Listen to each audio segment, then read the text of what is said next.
আজকে আমার ঈশান একটা আনকমন একটা জিনিস বানাইছে। এতই ভাল লাগছে আমার, ভাবলাম তোমরা সবার সাথে শেয়ার করি।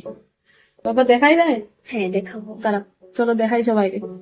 আমার তো খুব বেশি ভালো লাগছে, দেখি তোমরা কিরম লাগে। এটা হচ্ছে একটা এটিএম মেশিন, যেটা আমি নিজে বানিয়েছি। আর এটা হচ্ছে একটা এটিএম কার্ড।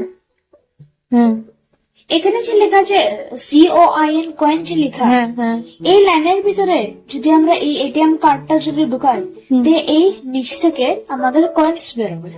ঠিক আছে, দেখাও তো। ও যে আমি এখানে কার্ডটা রাখলাম, এবার আমি কার্ড ঢুকালাম ভিতরে। আরে বাহ, কয়েন্স বেরিয়েছে, তার মানে নোটসও বেরোবে। ওই দিকে কি? এগুলি তুমি ঠিকই বুঝেছো, এগুলি আসলে নোটসই। এটা 50, 100, 200 আর 500 যে লেখা আছে, এগুলি সব নোটস। 50 রুপিসের নোট এই লাইনে, 100 রুপিসের নোট এই লাইনে, 200 এর এই লাইনে, আর 500 এর এই লাইনে। আর এই তোমরা যে নাম্বার প্যালেটটা যে দেখতে পাচ্ছ, আমাদের যত টাকা লাগবে অত টাকা আমাদের টাইপ করতে হবে। যেরকম আমার লাগলো 50 রুপিস, তো আমি 5050 টাইপ করলাম। তারপরে 50 রুপিস এর লাইনে আমি আমার এই এটিএম কার্ডটা 50 রুপিস এর লাইনে ঢুকাবো। তারপরে এই নিচ থেকে 50 রুপিস বেরোবে।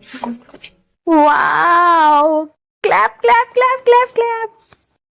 খুব খুব খুব খুব খুব সুন্দর হয়েছে। এবার 100 আগে টাইপ করতে হবে। 0 0 100। আমি এটিএম কার্ড ঢুকাবো।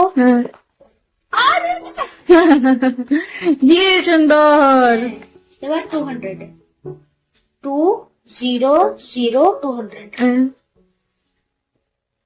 এবার 200 এর লাইনে ঢুকাবো আমি। আরে বাহ বাহ, খুব সুন্দর। 200 দেখা তো। হ্যাঁ আরে হ্যাঁ হ্যাঁ হ্যাঁ হ্যাঁ। এবার আমাদের টাইপ করতে হবে লাস্ট রুপিস 500, 500 500।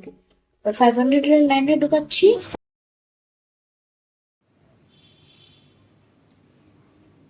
বাহ, 500ও বেরিয়ে গেছে। এখন আর আমাদের টাকার চিন্তা করতে হবে না, ঘরেই টাকার মেশিন।